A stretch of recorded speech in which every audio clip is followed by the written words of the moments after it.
Edgar had been so distracted taking Johnny to the ER that he hadn't really noticed it was raining. Then again, previously, it had only been drizzling. Now the rain was coming down with more force. This made it harder to ignore and harder to drive in general. Navigating the wet streets was not something Edgar was looking forward to. Johnny hadn't said much to him when they had left the hospital. Edgar apologized for those pushed out of Johnny's way, or those who became subject to a litany of epithets and inappropriate similes. He made a mental note later on to return to the hospital and make sure everything was in order, and to apologize more thoroughly for Johnny's behavior, and to some extent his own. After all, he had done very little to stop Johnny, only compensating after he had committed the act. You do have such a gift for describing your relationship with Nee. God, everything's a comparison to our relationship with you. Can't you think of something else? A minor, temporary victory of silence, but a victory nonetheless. Edgar had intended on asking Johnny if he wanted his wrist bandaged, considering the blood, but instead he picked up a roll of gauze on their way out and didn't say anything. That is unbelievably passive. You set the standard, Edgar. I'm not joking. Most of Johnny's verbal outrage was expressed at helpless patients. No words were directed at Edgar, but many referred to him in passing. Now free of other people and en route to the parking lot, Johnny was completely silent. He didn't look at Edgar.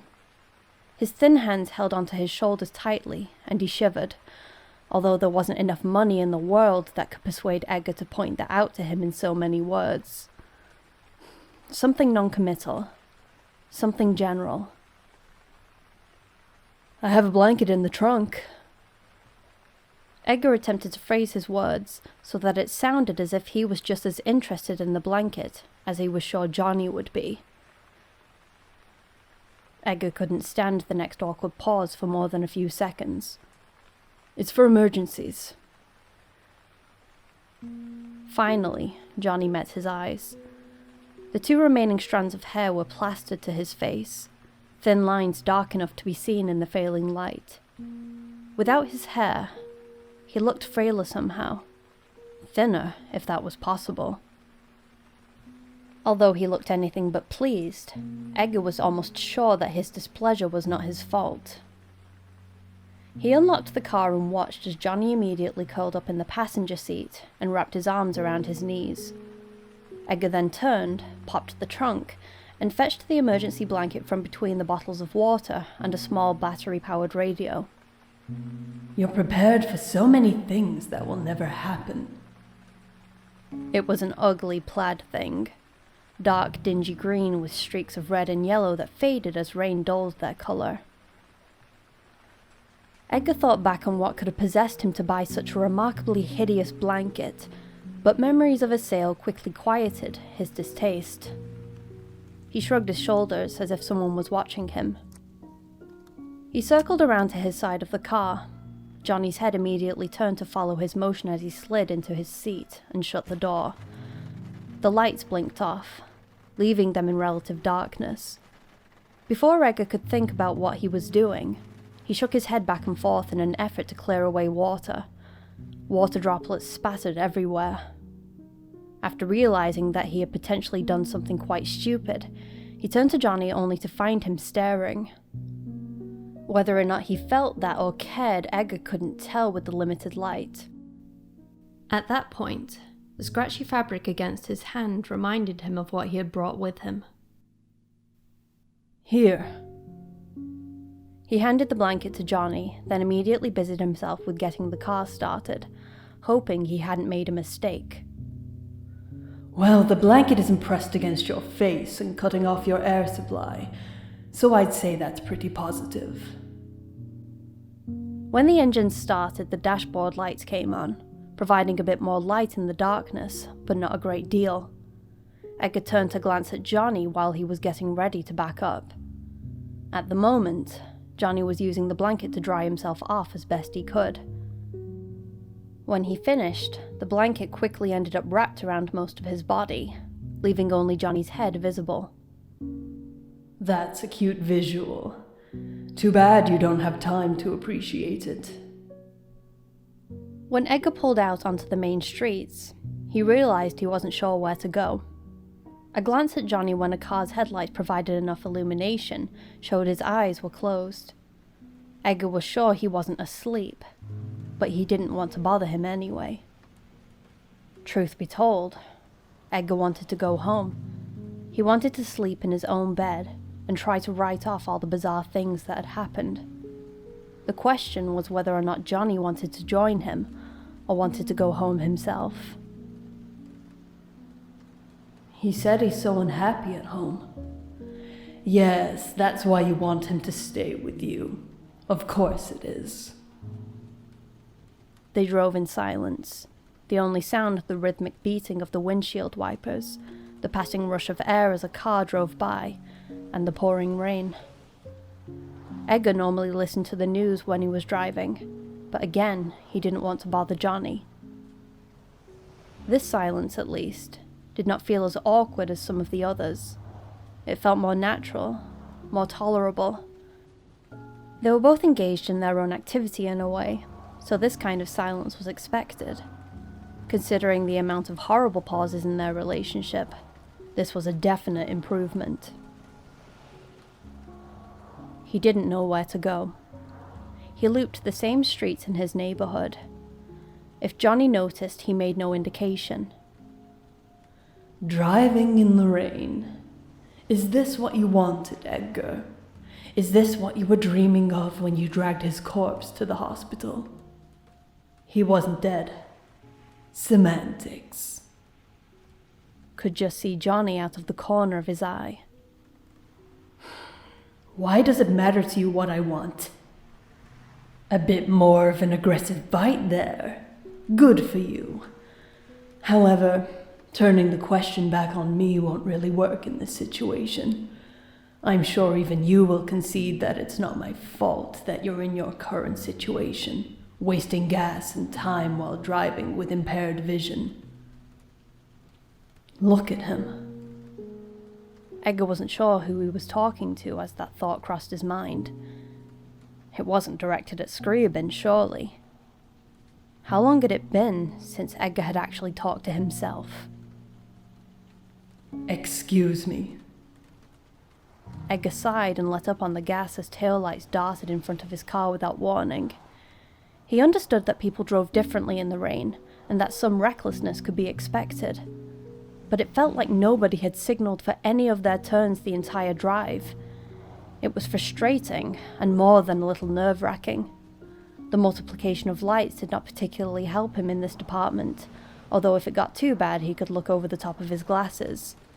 Blurry globs of light were easier to handle at times than jagged pairs of lights. Movement from the seat next to him grabbed his attention. He opened his mouth to say something, but then decided against it. A thin arm came from the depths of the blanket and pointed. Edgar squinted through rain and fractured light to see a sign marking a freeway off-ramp. He looked at Johnny, and Johnny looked back at him. He couldn't read his expression. Why the freeway? This isn't a question of, will I get on the freeway, is it? Scriabin sighed. I wonder how long it's been since someone has driven me around. More importantly, will this freeway take him to his house? You just can't focus on the important things, can you? I don't think this freeway comes near Todd's house. I don't think that's why he wants me to get on here. Well, you two are spending such quality time together, sitting in a car saying and doing almost nothing. Maybe this is what he wants. Scriabin intended sarcasm, but Edgar paused. In a way, I think you're right. Scriabin sighed again, this time almost in thought. That's a first. How long do you intend to drive in these horrible conditions to satisfy Johnny's vague desires? Edgar checked his mirrors, turned on his blinker, and looked over his shoulder. Sure that his lane was clear, he carefully moved into it and flicked his signal off. Even if no one else was signaling, he at least could. A flash of light in the sky. Edgar gave it a glance before returning to the road. Johnny tensed from the corner of Edgar's eye, and an ominous rumbling shook the car. We're going to my house tonight.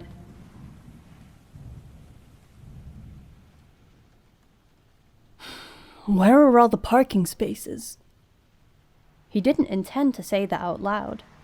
He had been repeating it to himself mentally with growing agitation, much to Scriabin's amusement, but he didn't intend to say it out loud.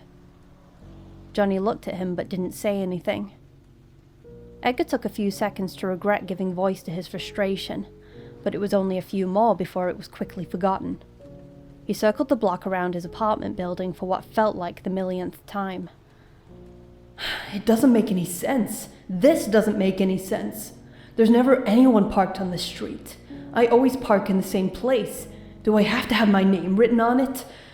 Who are all these people anyway, and what are they doing here? Is someone's party so huge that the entire block has to be filled with cars?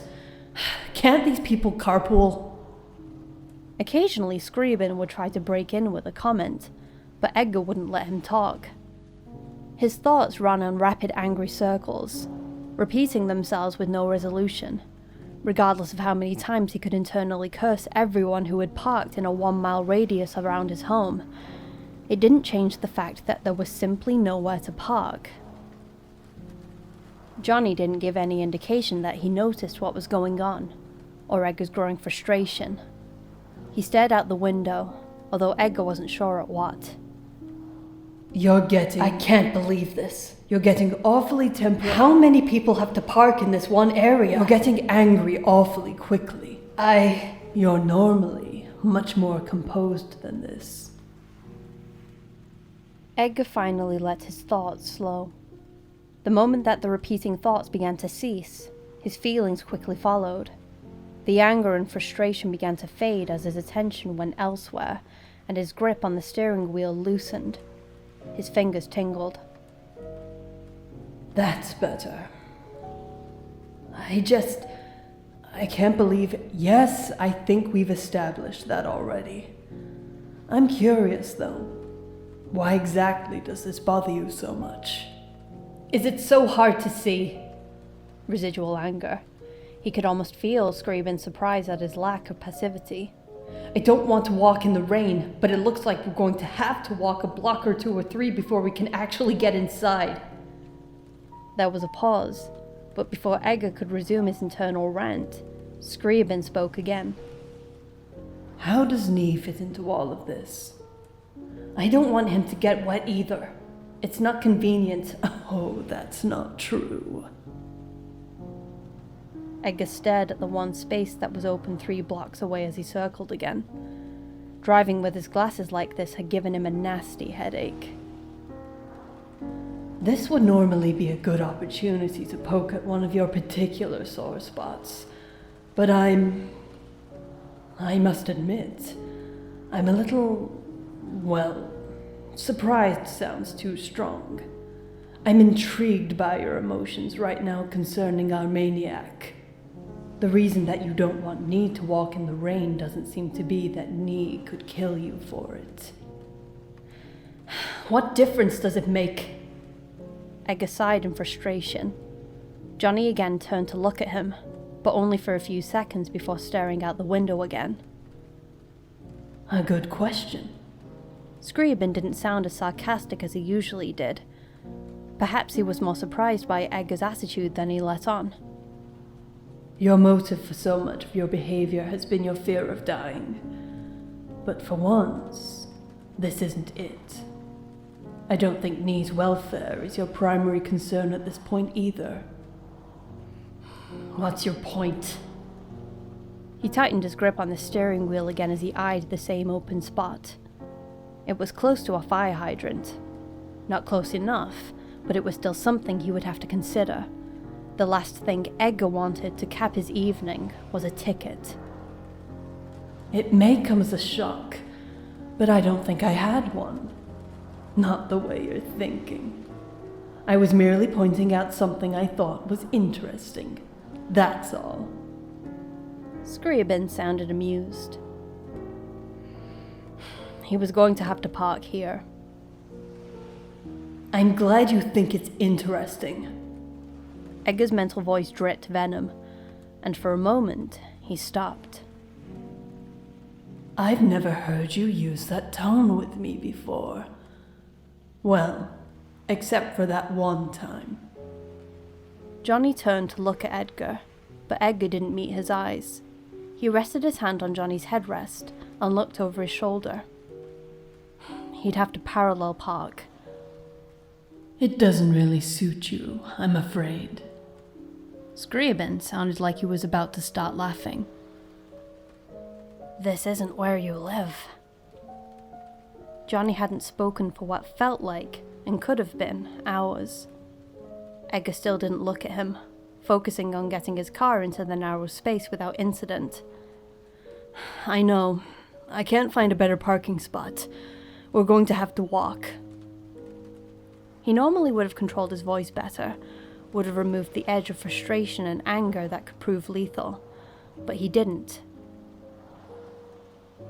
Oh. Johnny stared at him hard. There was silence, internal and external, as Edgar set his parking brake and turned off the engine. For a few moments, no one said anything. Johnny continued staring at him. Edgar let out a deep sigh, and familiar processes came and kept his voice neutral again, thought over his words before he spoke. I don't have an umbrella. That's okay. Edgar blinked and looked at Johnny. He seemed so irritated by the rain before. Are you sure? Yes. Johnny turned away and stared at his door. It's only rain. Edgar pulled his hands from the steering wheel and winced for a moment as the feeling rushed back into his fingers. Yeah, that's right. It is. What came over me? Edgar ran a hand through his hair. It felt strange over his fingers. Are you ready? Johnny nodded. Edgar unlocked the doors and stepped outside. As if in vengeance for his disparaging mental commentary, the rain was pouring down even harder now. In moments, Edgar was soaked and felt miserable. His head pounded, although now thankfully the stress of driving was gone. His eyes felt tired and dry. He heard a click from the other side of the car, the momentary beeps of warning, and then the slam of the door. When he joined Johnny on the sidewalk, he noticed that he had brought along the blanket he had been wrapped in. At the moment, he was holding it over his head as a makeshift protection. It wasn't particularly effective, considering the strength of the rain. Edgar began to walk toward his apartment when something caught his sleeve.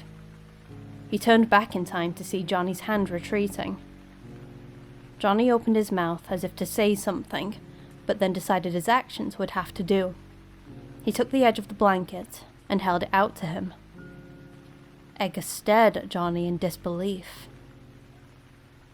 Is he offering to share the blanket with me? You know, I think I remember reading a story about this once, but that one involved a cabin in the woods in the snow and one blanket. Why would he do that? Actually, I read it more than once. Pay attention when I'm talking to you! He could hear Scriabin catch his breath.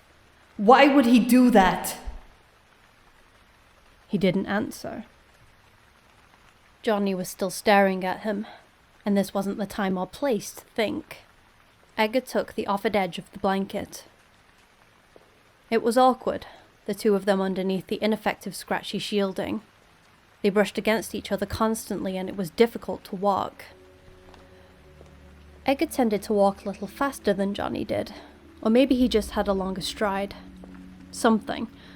It was uncomfortable and more than a little useless, considering the blanket was quickly soaked and provided no protection. That didn't really matter, though. Why would he do this? Are you okay? Johnny had to raise his voice to be heard over the hiss of the rain. Edgar turned to look at him for a few seconds before focusing on his feet again. Am I okay? Yeah, I guess. You sounded upset before. He noticed? I was just frustrated. The two of them stumbled across the street and a car honked at them. He could feel Johnny tense beside him at the noise and could imagine the gruesome scenario he had planned for the driver. Are you okay now? I guess.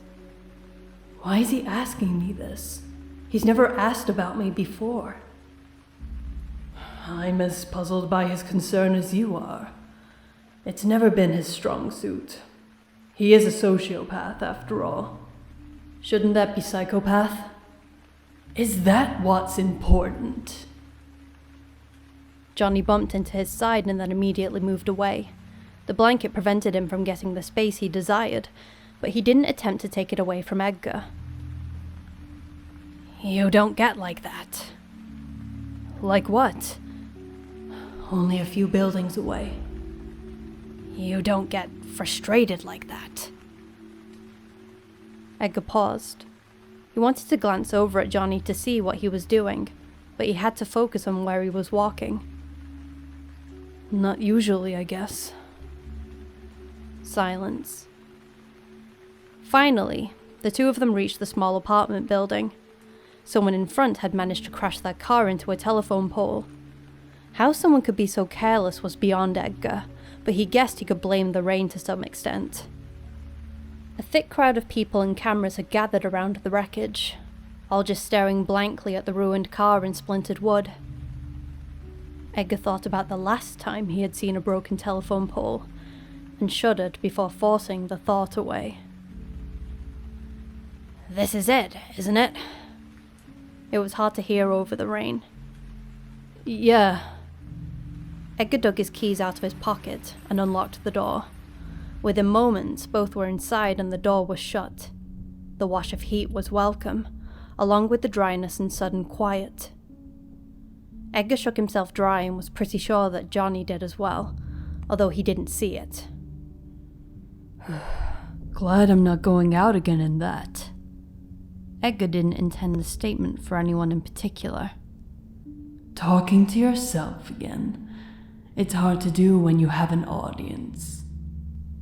I wonder what those people outside are doing. A statement directed at no one, just as Edgar's. Johnny held the sopping wet blanket gingerly in his hands. What should I do with this? Edgar ran a hand through his hair a few times to shake out the water. Take it with you. I'll run it through the dryer later and put it back in the car. They walked the rest of the distance to his apartment in silence. Edgar had just opened his front door when the power went out. Damn it! Such language, Edgar. What's wrong? Johnny's hands quickly found his arm and then pushed against his face, knocking his glasses off. I'm fine, hold on. Edgar knelt down to try and find where his glasses had went. Again, he felt a surge of annoyance that he had hoped to leave outside. Figures the power would go out. When was the last time we had a storm like this? The power around here is always shoddy anyway. I bet that idiot who hit that pole out front had something to do with it. Jesus, get over it. Johnny's hands on his back. Where are you? What are you doing? You knocked my glasses off. I'm just... Aha! Edgar slid his glasses back on. There we go. It wasn't until they were back on that he remembered that they'd essentially be useless in the dark. What happened? The power's out. This happens sometimes, he said with a sigh. Edgar walked the rest of the way inside. Johnny lashed one hand into the fabric of his coat and followed. I guess that's as easy a way to keep track of someone in the dark as any. The storm.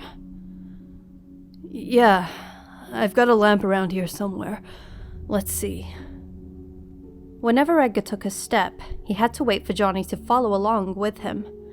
His progress across his living room was jerky and difficult. Halfway across, he remembered he hadn't shut the front door. I'll deal with it later. Where's the closet? Edgar held out his hands in an effort to navigate the room and managed to bark his shins on every low-slung object in his possession. Edgar. Here it is. Edgar finally found the doorknob. Edgar, am I staying here? He pulled open the door and a box landed on his foot. Fucking... My goodness. Am I going to have to monitor the TV shows you watch? Who taught you such language? What? It was more surprise than pain that prompted his outburst. Just a box. It's nothing. What did you ask me again? After moving the box to one side, Edgar began poking through his possessions as best he could. He always ended up putting old things in the closet, and he was sure that he would have an emergency lantern in there as well. Edgar, Boy Scout. Am I staying here? Oh. Edgar jerked a bit and knew that Johnny felt that through the coat. I'd suggest you tell the truth, but frankly you never did give a good reason for this plan of yours. Well, it's raining and I remember how you said you didn't like going home. And it's probably still... That's right. All the evidence of whatever it was that happened is still there. Speaking of which, I want to talk to you about that. I just thought it'd be better if we stayed here. That's all. I probably should have asked you if that was okay first, but you didn't look like you wanted to be disturbed. He could hear rain beating against the windows in his bedroom, and the sound of their clothes dripping water onto the floor. Johnny still held onto his coat. I hope it's not too much of a bother or anything. There it was. Edgar set to work untangling the lantern from the other things he had in his closet. If you want me to, I'll take you home. But I really want to get some sleep tonight, in my own bed. So I just go back home. I hope that's okay. He didn't ask you if you'd stay with him at his house. He pulled the lantern free and stood. He turned to where he approximated Johnny to be. Is it okay? I guess. He sounded distracted. Edgar shrugged. All right, let's get this set up. He made his way back to the living room again, Johnny stumbling along behind him. He nearly knocked him over a few times before they made it to his coffee table. Once there, Edgar set the lantern down and began to feel along its base. I hope this thing still works. It's for emergencies, so I don't check it often. There was a switch, a click, and then the double tubes began to flicker to life. Blue light began to build and glow, and Johnny let go. Thank God this at least works. I don't want to wander around here in the dark. He rubbed at one of his shins without thought. The lantern's light was strong, and looked as though it would last through however long this blackout would be. Johnny's face appeared across from him. Edgar. There was that serious tone of voice. Edgar adjusted himself so he was sitting down properly before responding. Yes? Do you have any dry clothes? Edgar sniffled, then laughed softly. That's right. The dryers won't work. Yeah, we should get changed. Johnny tilted his head when Edgar laughed and studied him for a few seconds. Show me where. All right. Edgar stood up and picked up the lantern. Johnny followed him into his bedroom, but now kept a respectable distance between them. At this point, Edgar noticed that he was wearing his coat. Had he had it on the whole time? When did he put it on? He dug a hand into his pocket and felt warm plastic. Scriabin. You don't remember? Not a good sign. Was it back when... Edgar didn't actually watch his hand's progress, but as he walked by his desk, he put Scriabin back in place. It was a quick motion that was unexplainably natural.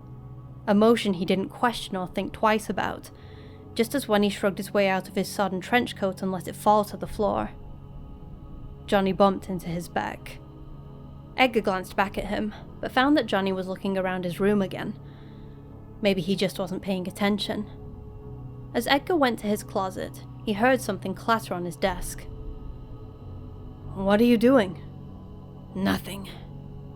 He doubted that, but resumed searching anyway.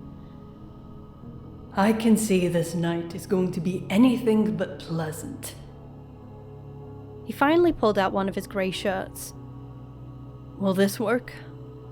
Johnny held out his hands, which Edgar took as an affirmative. It didn't take long to find all the required articles of clothing. Johnny didn't refuse any that Edgar offered. I'm going to need your light, Johnny said after a few moments of silence. Edgar nodded. You should change first, I suppose. You can just leave your clothes in there. I'll get them dry when the power comes back. Edgar walked through the darkened hallways of his apartment and noticed how his only indication that he was being followed were the soft dripping noises. Stealth. Maybe that was how Johnny had managed to capture him so long ago. God, it feels like that happened to someone else now. He handed him the lantern and opened the bathroom door for Johnny, who walked in and shut it without saying anything. Edgar stared for a few seconds, but then sat down. It's too bad he's not taking a shower. What? Edgar raised an eyebrow. I said, it's too bad he's not taking a shower. What the... Why not? Because it would obviously make better fantasy material if he were taking a shower, of course. Edgar rested his head against one hand. Not this again. Can't you just see it? Johnny in all his naked glory just standing there. Well, actually, I don't have to picture it for you. You can already see it. Edgar sighed deeply. I'm not in the mood for this. Really. What are you in the mood for? Another sigh. Can you just be quiet for a few minutes? For tonight? Can you ever just let anything rest? Why are you asking me? Are we going to go over that power thing again? I don't feel like this. I don't want to talk about it right now. How many times have I heard that? You know, he's right there on the other side of that door. And... Edgar gestured with one hand, even though no one was watching. I don't have to fill in the rest, Edgar. You already have. Just those quick seconds of fantasy running through your mind. I wasn't thinking of anything. Edgar scratched underneath his eyes. He felt cold and clammy, and he was starting to shiver. Dry clothes would be wonderful right now. I wasn't. I'm too tired. You're really not in the mood for this, are you? I already said that. Usually you get a bit more upset. Are you just not listening? I'm just tired. I feel drained, okay? I just want to get some sleep. Will Johnny be joining you? A finger caught painfully on the edge of one of his scars, and he gasped and pulled his hand away. He immediately felt closer, but he didn't feel any blood. Just a matter of finding the right button, isn't it? Ugh, just leave me alone. Edgar pressed a hand over his eyes. Wouldn't that be perfect? Wouldn't it? The bathroom door opened. Johnny looked down at him and Edgar met his eyes for a few seconds. He could see that the clothes he had picked for Johnny hung awkwardly on his thin frame. He looked out of place and uncomfortable, and Edgar didn't particularly blame him. Johnny sat down across from him, set the lantern down on the floor, and Edgar got up and went into the bathroom. He eased the door shut almost silently, although in retrospect, he wasn't sure why. Awkward silences are your specialty. Without the lantern, the bathroom was completely and totally dark. It hadn't occurred to him to ask Johnny if he could take it. He shuffled his feet for a few seconds and soon found Johnny's discarded clothes. He looked back at the door as if somehow Johnny could develop X-ray vision and see what he was contemplating. You haven't really indulged such paranoia in a while. It's refreshing. Edgar knelt down and felt around carefully. He pulled Johnny's shirt free from the pile. The fabric was thicker than he remembered. What on earth are you doing? Edgar stood and felt around for his hamper. I'm not sure how long the power will be out. It could be out for days. They won't dry faster just in a pile on the floor. For once, Scriabin didn't respond. Edgar got the impression that this was because he was just completely dumbfounded. That was a pleasant thought. It was a little awkward in the dark, but manageable. He laid the shirt flat across the top of the hamper, arranged the tattered sleeves so they fell to each side. Makes you wonder where he puts his knives, doesn't it? And you're paying an unsettling amount of attention to detail. Edgar shook his head and picked up the rest of Johnny's clothes. He didn't poke through these as he had the shirt, considering that Scriabin did have a point.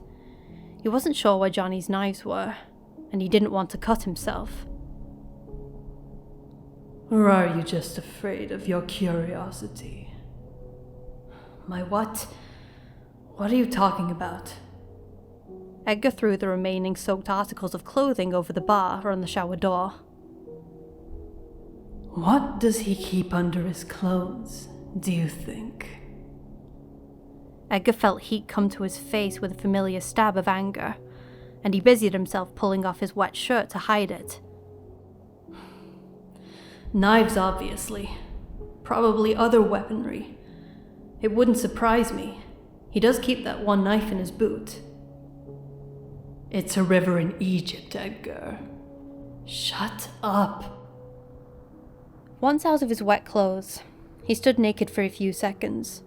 His eyes were acclimating to the dark, and he was able to see a little more than before, and he stared at his shirt near his feet. He wanted to set it out to dry, but found that he wasn't moving. He just kept staring. Maybe it was the lack of weight and the cold that kept him motionless for those few seconds. He felt a great deal better, and the slight warmth was comforting.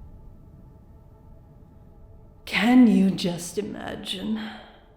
The heat goes out and the two of you have to huddle together for warmth. Enough to move. Edgar closed his eyes and began to put on his dry shirt. Just stop, he whispered. Oh, that's not fair. I can't speak to you verbally from where I am currently. Not that it particularly matters. He had never appreciated dry fabric until now. He was finally beginning to feel warm again. He laid out his wet clothes on the floor. How would he ask you, I wonder? Would you just be asleep and he'd sneak in real quiet? Would he sit and have one of your heart-to-heart chats where you reveal nothing to each other about anything? Or would he just knock you unconscious and go from there? He's done it before. He didn't do anything to me that time. He bandaged your head. That's entirely different. He's so cold, isn't he? You've noticed. Maybe he'll ask you. What would you say? What would you say if he asked if he could sleep in your arms, Edgar? Shut up. Just stop it right now. I can't do this now. Edgar had backed away from the door as much as possible and had his hands to his temples. He was trying not to speak, but somehow it wasn't working. He kept hissing between his teeth. He seemed so affectionate. He shared the blanket with you, even if it didn't do anything. That was just darling, don't you think? Maybe it wouldn't be impossible. Maybe he will ask you. So we return to my original question, the one you avoided before so well. If it makes him happy, Edgar, how far will you go? Stop it! A knock on the door caused Edgar to jump. What are you doing? Nothing. I'll be right out. Wow, I hope that wasn't suspicious or anything. God, I hate you. Edgar opened the door. Johnny sat beside the lantern in the hallway and stared up at him.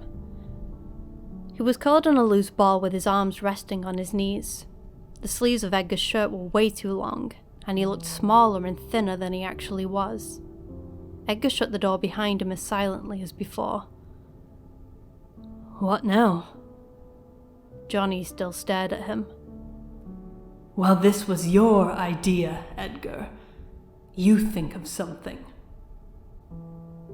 Are you okay? Johnny's voice was hoarse. Edgar decided that this was just as good a place as any and sat down across from him. Yes, I'm fine. Why do you keep asking me that? Edgar hadn't meant to say that. His hand rose to cover his mouth, but instead he scratched at his throat. There was a long pause. A crack of thunder above made them both jump. Johnny's hand immediately grasped at his side for a knife that wasn't there. I wonder where he left it. It took a little while for Johnny to settle back down again. Another pause. Edgar waited. He was relatively sure that Johnny was going to speak again, and that he wasn't just wasting his time. It's cute that you're almost sure. He waited. The two of them sat almost perfectly still. Finally, Johnny moved slightly, turned his eyes down to his feet. I told you before what I wanted to do to you. Edgar nodded, then realized that Johnny might not catch that in the dark. Yeah.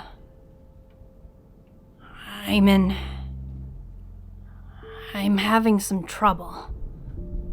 A problem, you might say. A complication. I'm a bit confused about where I'm going now. About what I should do. Edgar was silent for a minute as he tried to decide what to say.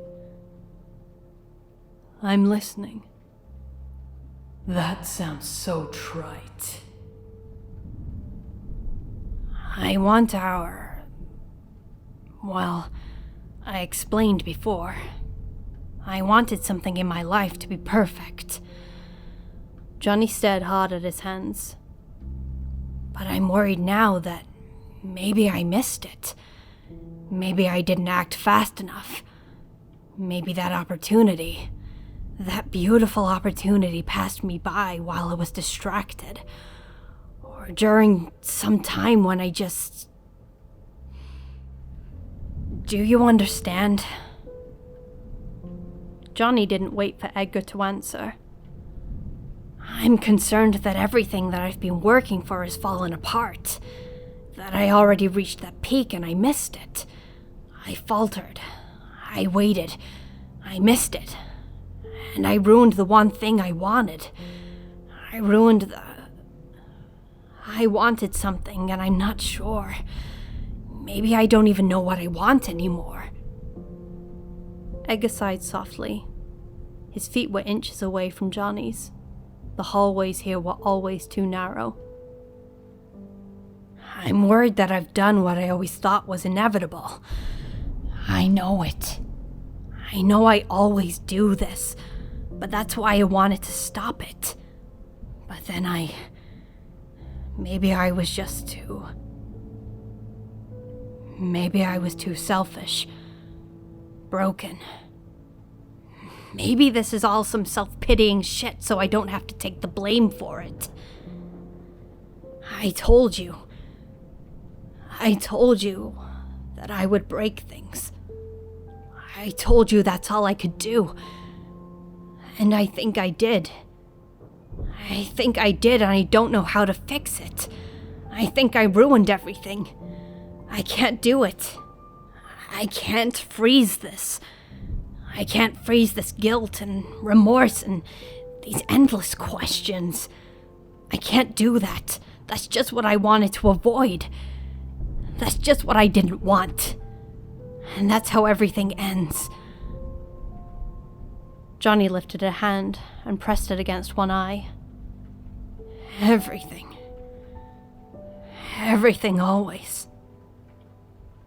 Nee. I've destroyed something beautiful. I keep doing this. I keep breaking things I love.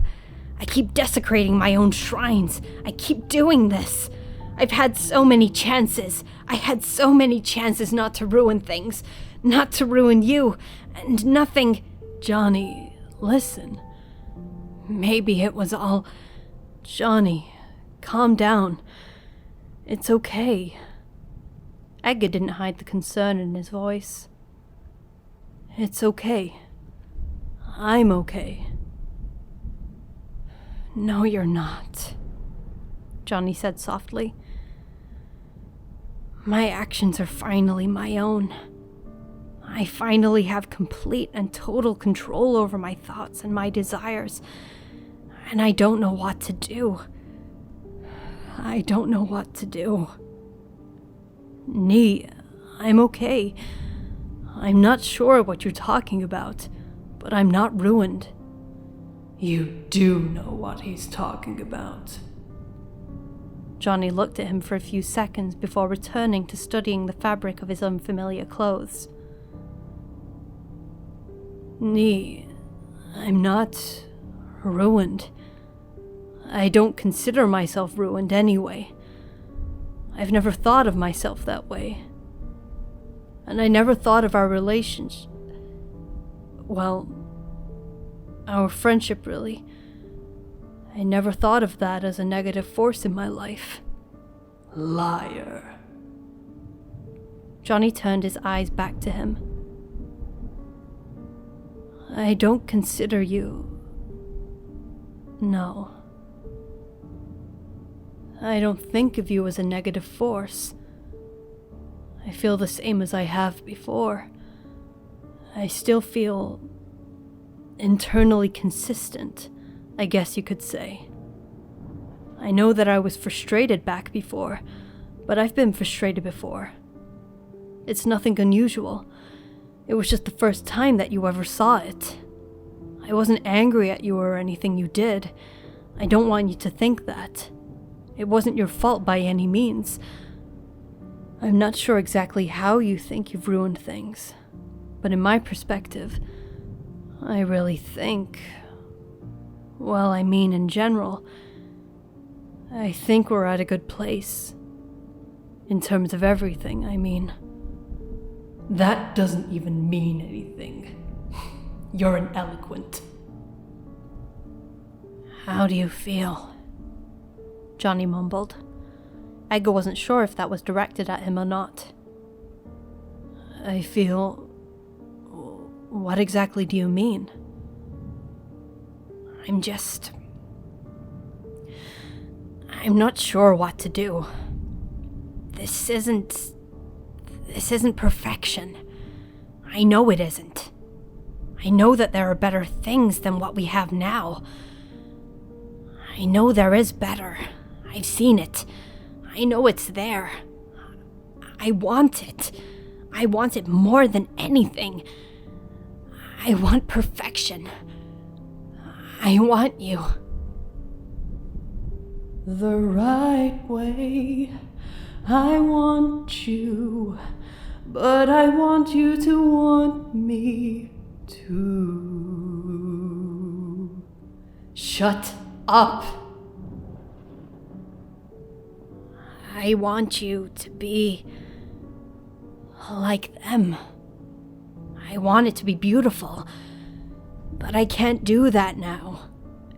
This isn't beautiful. This is... Johnny picked at the sleeve of his ill-fitting shirt and made an irritated noise. This isn't it. But if I don't do something now, if I don't do something, it could get worse. Things could get so much worse. Edgar stared at the lamp's steady glow for a few seconds.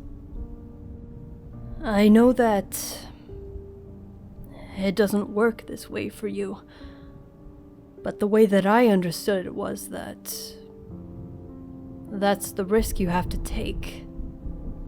He hoped he didn't sound as stupid as he felt. I don't know what you mean. I'm not sure what you're talking about. I don't feel ruined. I can't tell you if I will be in the future, although I'm not planning on it. I can't tell you the future. I can't tell you that things will be okay. I can't promise you that because I don't know myself. I don't know if things will get better. I don't know if this is really the best part. If this is really the height of us. I don't know that for sure. I can't say. The only way to know is to play it to the end. Does it frighten you? Johnny's voice was emotionless. Does what frighten me? Not knowing. The only thing that frightens you is what you want. I guess so. I don't know. Maybe. I'm willing to try. Would you risk that? What am I risking? Edgar shrugged. There was a pause. What do you want from me, exactly? Edgar wasn't sure where the question had come from. Johnny didn't say anything. He stared at his feet. What do you want?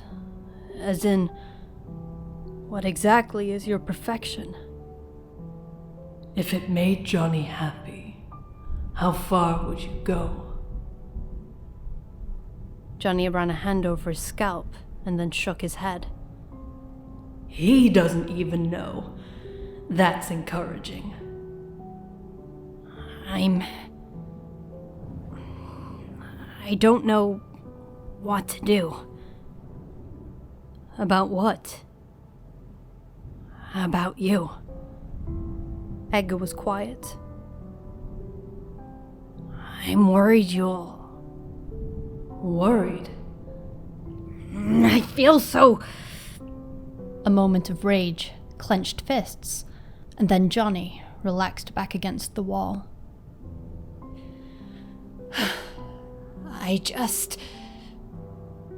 Edgar crossed his arms over his knees. I don't know what you're talking about. I don't know how to help. Johnny stared at the carpet. I don't know what will happen to us, or to me, or to you. Edgar couldn't let the silence drag on any longer. I don't know. But I mentioned it before. There's always a possibility for something if you keep going. If you cut something short, you could miss something better later on. Something like that.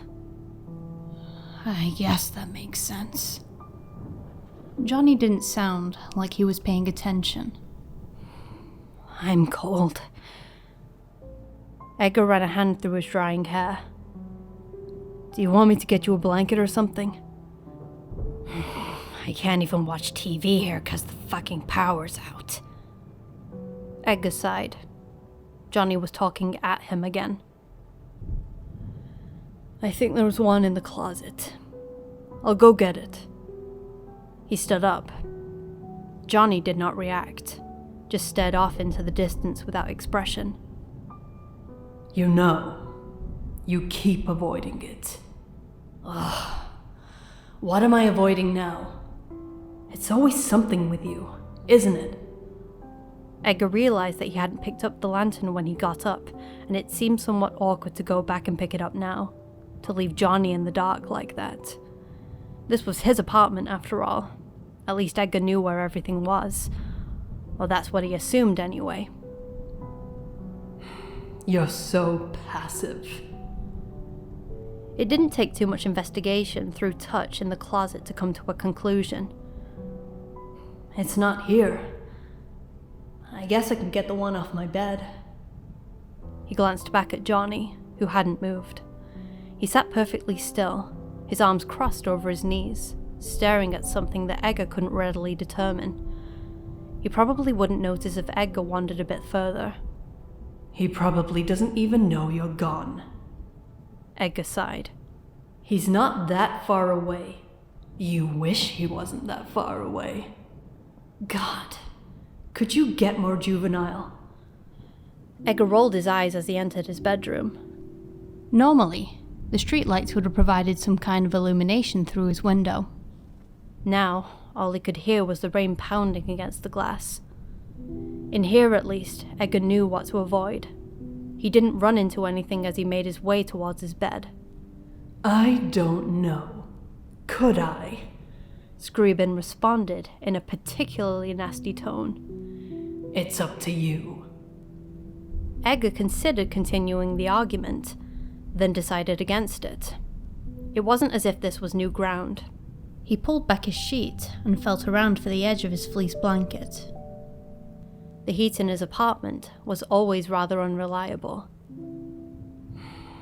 At any rate, Scriabin almost sounded disappointed that Edgar hadn't returned to the argument. That's not what I'm really interested in right now, anyway. Edgar knocked something over when he tugged the blanket free. A pillow, he was pretty sure. He gathered the blanket up in his arms and carefully walked back towards the door. Well then what? What fabulously telling and sarcastic insight do you have for me now? Very good, Edgar. You're getting better at this. It's so much more fun when you fight back instead of just locking up. Now I feel like you're avoiding the question. What is it that you want to ask me already? Ah, yes. My boy, what happened to you after all the time we spent together? Nothing. Well, obviously something. How did you come back to life? I don't know. Can't exactly fault you there. What's this dreamlike thing you keep trying to hide from me? A dream. Like I said before. Just a dream. I think you doth protest too much. It doesn't even matter. What? What kind of response is that? You're not even trying.